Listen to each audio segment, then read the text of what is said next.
د روسیې د بهرنیو چارو وزیر سرګی لاوروف وايي په جاپان کې د امریکا د دفاعي نظام جوړولو پلان د حملو لپاره کارېدی شي. دا خبره نوموړي د دوشنبې پر ورځ په مسکو کې وکړه.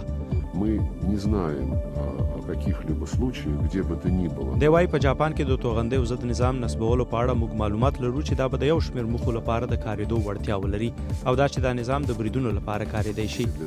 کنټرول за ними стране на территории которой لاوروف زیاته کړه چې جاپان وايي د نظام ټول واک به له هغوی سره وي او امریکا پورې هیڅ اړه نه لري خو دوی شکمن دي.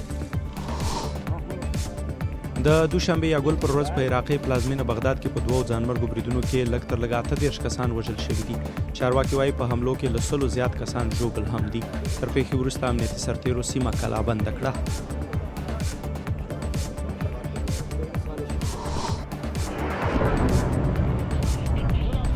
او د شام د جګړې په اړه یو فلم د اسکر جایزې لپاره نومول شوی دی.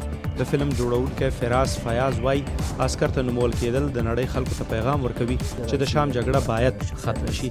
دا فلم لاست مین ان الیپو یعنی په حلب کې آخرنی سړی نومیږي.